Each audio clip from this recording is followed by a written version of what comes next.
Hey, what's up there, everybody? God, I noticed I've been sighing at the beginning of my videos lately. It's somebody noticed that the other day and pointed it out. It's like just so much going on in the world that sometimes I wonder what's the point in even making videos. But my audience, the people, you guys, the people that watch these videos, it's like the inspiration that I've gotten, the feedback from people. Some of the comments I've read have just been so phenomenal. They've given me a whole new perspective. Some of them confirm my suspicions about, how people care about one another. And even others which seem more volatile or vulgar or ad hominem, they don't really break my faith in humanity. They kind of reinforce a few other psychological aspects that I've learned about how people operate during times of stress. As I mentioned before, why people are angry right now and lashing out at one another. And my brother and I were just talking about this, you know, how people tend to blame Facebook or blame one group or another group for the woes of society. And I was saying how if it wasn't Facebook, it would have been something else, and how people have always had enemies. But there have always been problems, is the point. But what I wanted to talk about is one of the roots of these problems, which is that humans are never satisfied. And that was the original topic for this video. Why are we never content with what we have now? Well, given there are moments where we feel like everything is going just grand for us, and serotonin is flowing and we're just feeling great. But there's always that angst about what we should be doing, could be doing, whether we should be doing better, working harder towards our end goals in life. And so I was going to discuss a little bit about that, never being satisfied, and how we have to just be content with what we have, but still find balance to work towards the things that we want. We may not have any desire for material possessions or money. And that's the situation I'm in, but at the same time, I have to live. I have to pay my bills, and I have a dream of buying some land. So I have to work toward that one way or another and navigate through a system that I may not be, exactly, I may not admire the system, but it amazes me that it works at all. Shows this, there's something behind human nature, if you will, that's more than just hairless apes running around with a language. We do okay. And if we're pointing at the negatives all the time, then that's what we're going to be focused on. But worse than that, if we're just looking at everybody else all the time and comparing ourselves to them, we're going to be miserable. There's an exception to that rule. When I'm having a hard time in life or when things are rough, I always compare myself to those who have it worse. That can be a benefit because it gives you the perspective that things aren't as bad as they could be.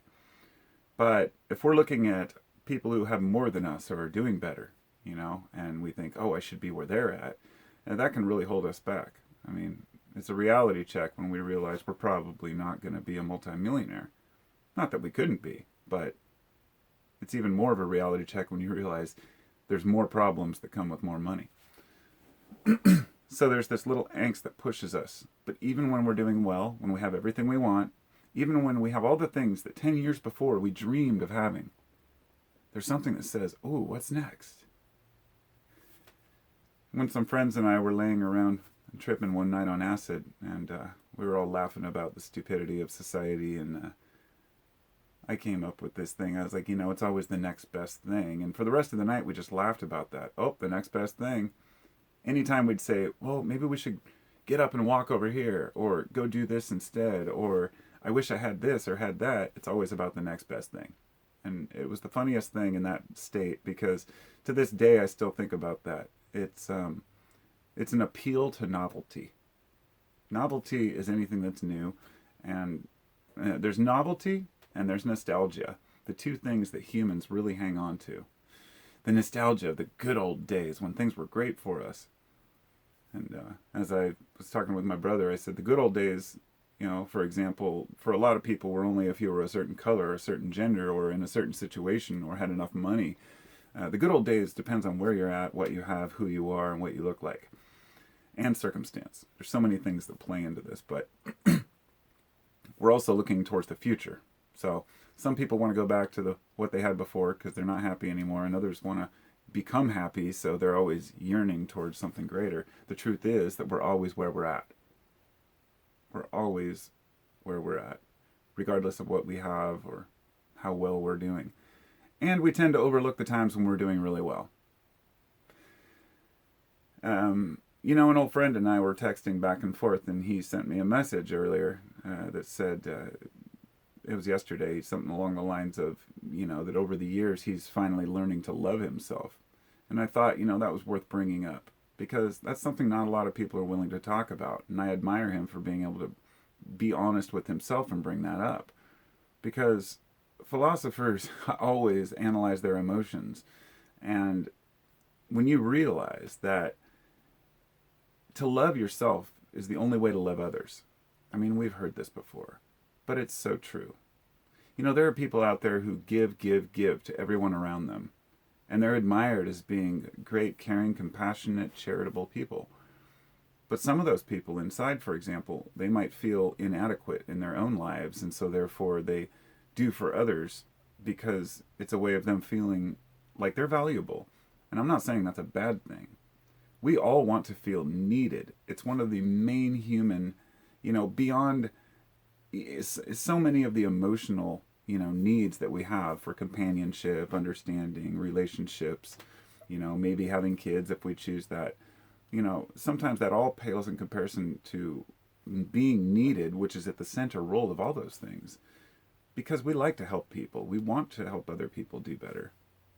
At least, that's what I'd like to tell myself. But, altruism seems ingrained in human nature. I would really like to believe that most people are good, and I do. And I think that deep down, we all have good hearts.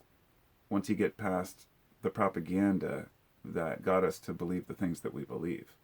Once you strip away all the nonsense, we're still just humans. And then it comes down to this primal need for food and shelter and water, which a lot of people do not have. Therefore, there will always be strife, as long as that's true.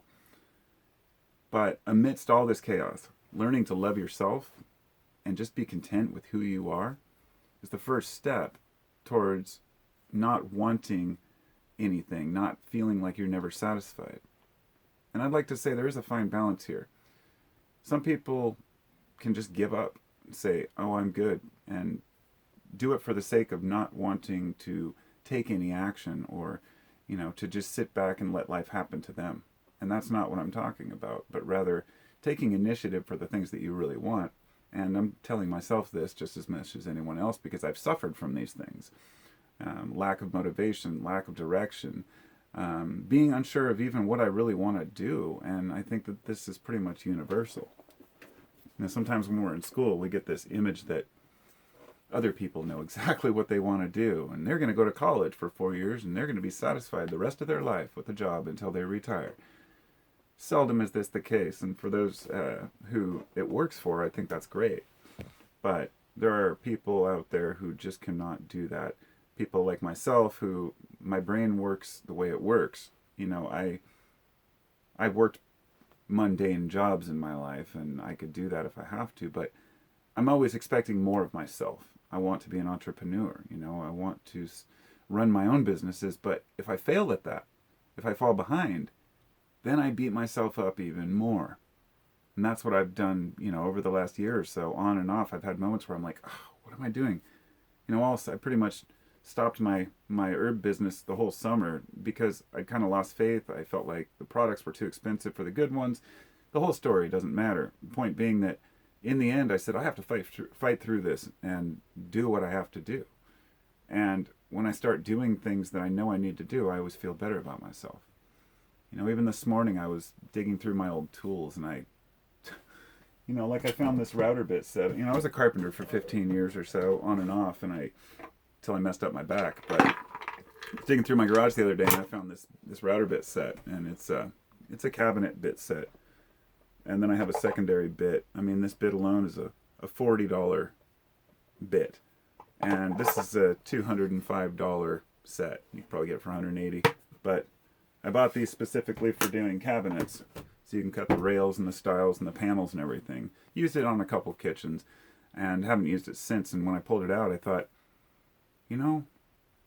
I have the potential to actually do something. Maybe I could do carpentry again and start building cabinets.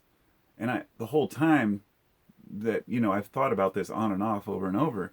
And when I don't do it, I beat myself up thinking I have all these tools. Why not go back to what I did before? I don't have to lift big lumber.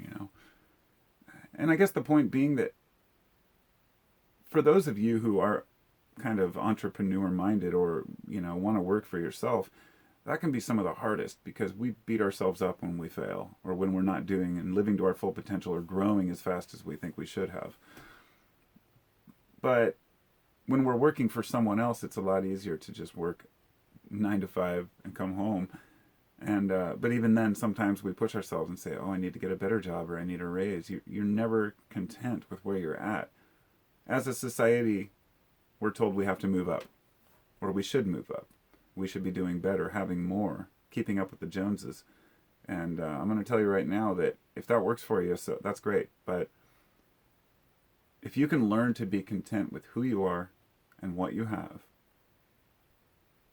then you'll find that you have everything you need a lot of the time. And this isn't always universally true, of course, but sometimes we yearn for more than we need. And I feel like deep down inside, that's a desire to accept ourselves for who we are and to love ourselves. And it's a fine line. I mean, at a point, it's just laziness or inaction. So each person has to determine what is valuable to them. Their own commodity they have to offer to the world, Just as making YouTube videos is a perfect example. I actually beat myself up over making them. Rather than thinking, oh, right, I made a YouTube video, I actually usually feel guilty. Because I feel like I could have been doing something else with that time. Could have been working or cleaning up or building something or furthering my business or advertising.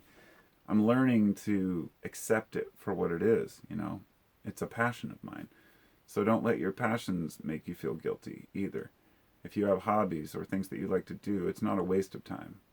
But we have to know when to draw the line, I guess. So that's my ramble for the day. Hopefully I made some points. I didn't, when I'm rattling off the top of my head and I don't have any notes at all, then it's a lot easier to just kind of lose track of what I'm talking about. But sometimes that freestyle flow is what allows me to conjure up ideas that I previously might not have thought about. Sometimes I say things in my own head that I'm like, oh yeah, never thought about that. It's all a learning experience. And while a lot of us are trying to learn together, there's always that one kid running around the classroom calling everybody an idiot. You just got to put your headphones on and ignore them.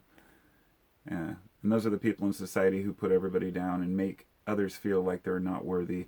And it's not just individuals, it's corporations today. I mean, all the way back as long as advertising's been around, since they've been trying to tell you you're not worthy unless you have their product. You're not beautiful unless you have their makeup. You're not cool enough unless you ride a motorcycle or wear that jacket or that shirt or, buy a $200 t-shirt just because it has some stupid label, or buy stuff from a company called Supreme that sells a brick for like $200 or $300 online. There's a lot of weird stuff out there and a lot of people desperate to know themselves. I'm going to tell you that buying products from other companies will never get you there. Sponsoring somebody else's brand name will never get you there. It puts us into a small category, a group of people who wear similar clothes. And I'm not saying that to insult anyone, but just as a final note that we have been fooled into believing that there's some image we have to carry that's like everyone else. As if that's original, and it just costs us money and wastes our time and resources standing in line to buy a limited edition t-shirt just so we can say we went there and brag about it. I mean, there's a serious disconnect with reality when people are buying $5,000 sneakers.